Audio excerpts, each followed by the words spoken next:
Hi. All right. Good morning, or should I say it's good afternoon na? Okay. Unfortunately, ari na kita sa um, one of the hardest, ba hardest? Budlay lang siya guys i-compress, budlay lang siya ihapuson ang muscular system. Pero eventually makuha man or ma-perfect man naton as time goes by, and of course sa mag fourth year na kita. Actually ako hindi ko sagad-sagad sa muscular system, pero I will try to compress or ihapuson lang. Okay, let's start. Muscular system, module number 7. Okay. The muscular system produces body movement. Of course, as we all know, body movement maintains posture, respiration, body heat, blah blah blah, communication, constricts organs and vessels and pumps blood.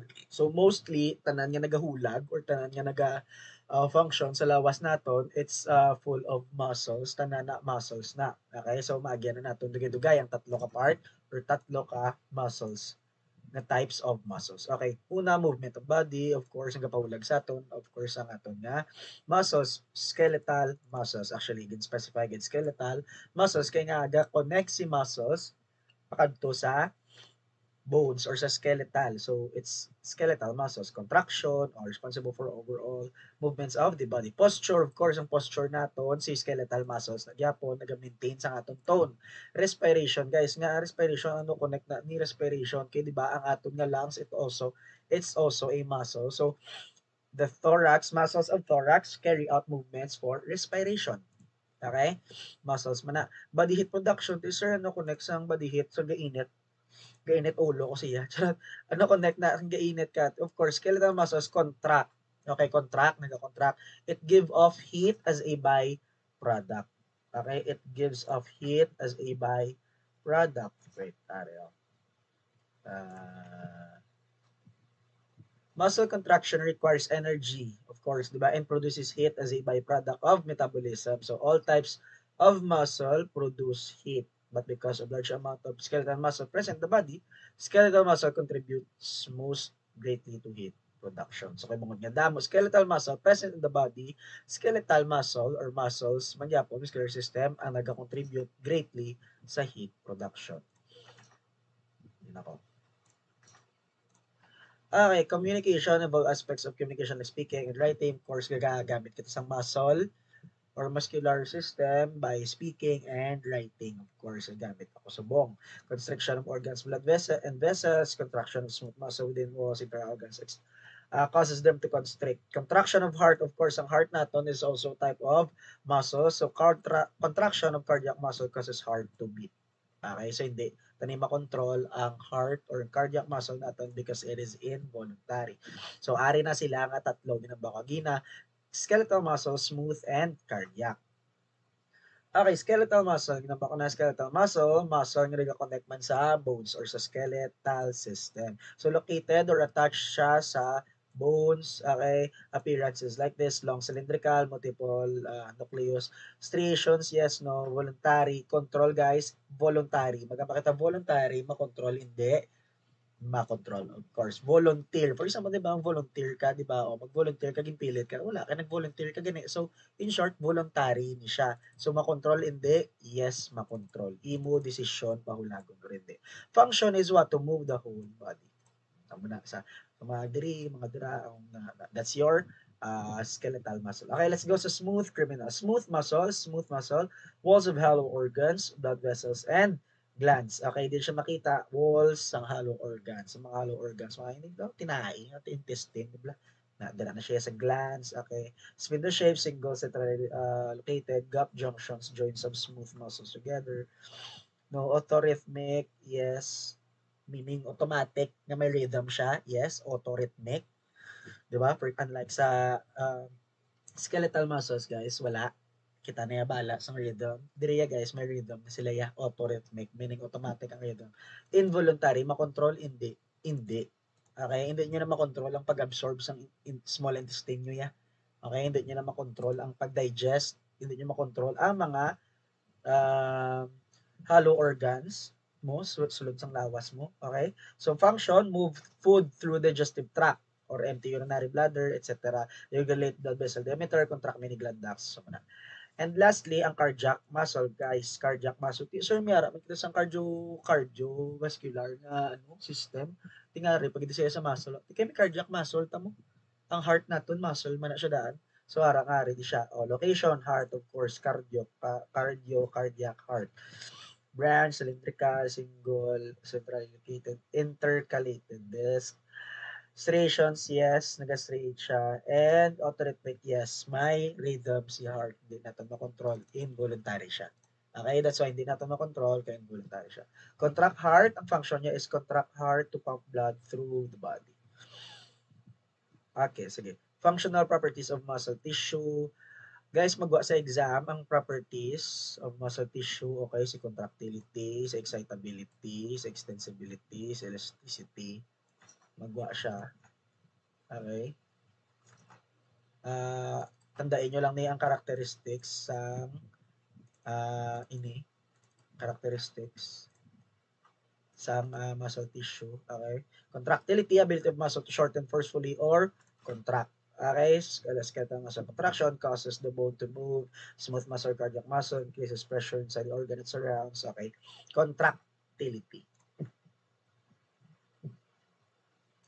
Contractility, excitability, capacity of muscle to respond to a stimulus. Okay, stimulus to contract is from the nerves that we consciously control. Extensibility, muscle can be stretched by a normal resting and still be able to contract. Magkakata extensibility, extend, pwede ma-extend beyond its normal resting length by resting. So, pwede yan mag-contract, yes, pwede siya mag-extend. That's why it's called extensibility.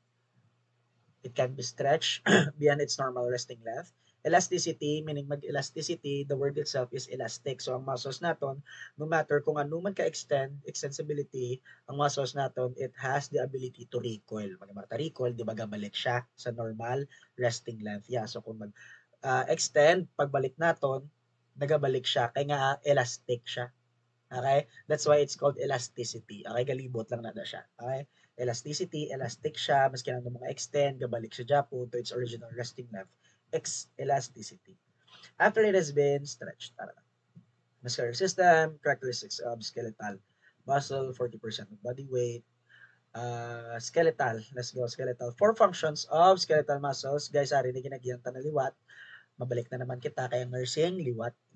Okay, contractility, ability to shorten with force, causing movement. Contractility. Excitability, ability to respond to stimulus. Extensibility, naman yun ang bako, ability to stretch. And elasticity, elastic siya, recall after stretching. Okay, skeletal muscle structure. Muscle fibers are organized into fasciculi, and fasciculi are organized into muscles by associated connective tissue. Sarcomeres are joined end-to-end to form myofibrils. Guys, may tatlo nga naga-cover, okay, sa skeletal muscle or sa structure nila sa connective tissue coverings of muscle. Ari, tandaan, epimysium, perimysium, and endomysium. Okay. Guys, ang ini ba lang diagram lang, picture. Tandaan yun ni. Ari yung tandaan lang. Okay. Connective tissue coverings, ari di si okay. Epimysium, muscular fascia, connective tissue sheath that surrounds the entire muscle. Ang nagatabon din sa bilog na muscle, that's your epimysium. Ari siya. So, for example, ang maning muscle mo, okay? Ari siya kita. Okay. Sige, gano'n. Wala.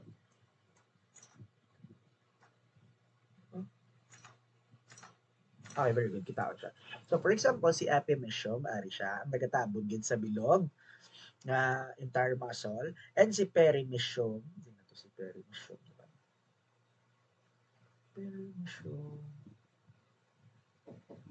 Okay na. Perimysium. Okay, perimysium, connective tissue sheath that surrounds the entire muscle. Basta ba? Loose connective tissue. Kasi subo. Pwede mo? Hindi ka kasi ko na. Wait lang. Tungo lang. Tambaya. Ay, may lang, very good. Okay, din ako guys. Sorry. Epimecium, perimecium, and endomecium. Okay, perimecium, loose connected tissue surrounding each bundle of fasciculi, and endomecium surrounds the muscle fiber. Okay, surrounds the muscle fiber. Wala. Very good. Okay. Muscle fiber. Okay, let's go sa muscle fiber. Muscle fiber structure, single synthetic fiber, multinuclear sarcolemma.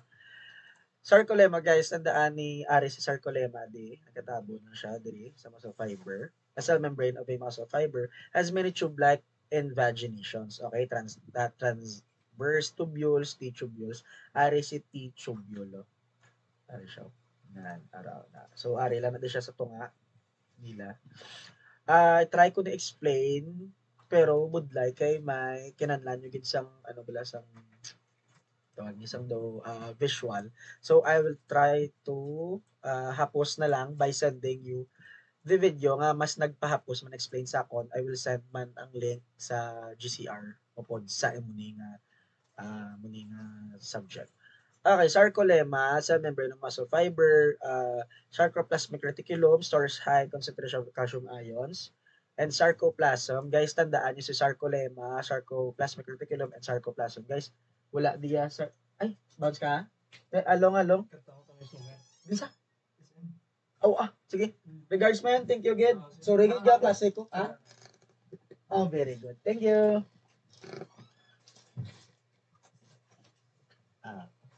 Yeah po.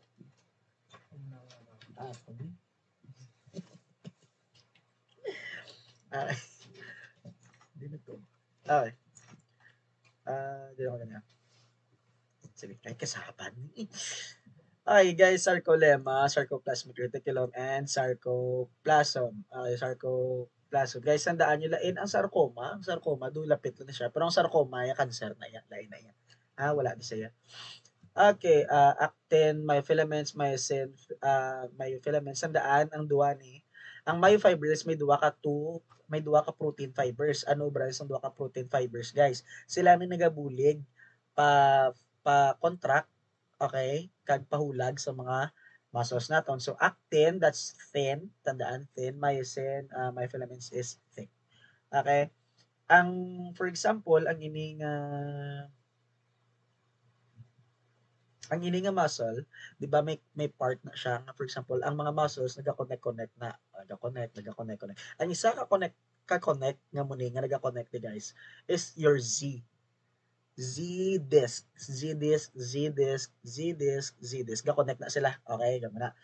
So, si Z-disc, may ara sa sulod yaman, man si actin, si myosin filaments, and manaog na kita, actin and myosin filaments. Budlay si actin and myosin. Pero, puso na natin. Actin filaments, usually in association with myosin, are responsible for many types of cell movements. Muna yung nabakugina, nagapahulag, nagapa-function, nagapa-contract, etc.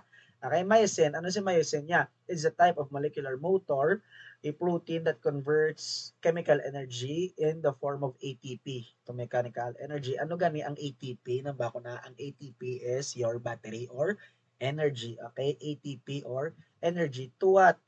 Gin convert ya ang chemical nga ATP nga maging mechanical energy. So mechanical is mahulag, something, that's mechanical. Thus generating force and movement. Okay. I don't know, myosin, thick, bako naging na thick. Siya na on.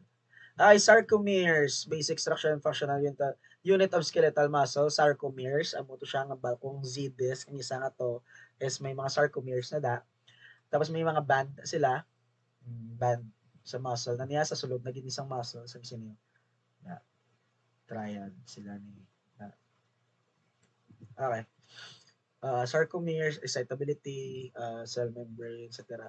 Guys, hindi ko na gid pagpadalman ni pero mas ma-focus ko na sa mga magwa sa exam course kay do pang doktor na ni mas kana ko nabudlayan ko ni maghaliit bala something like that.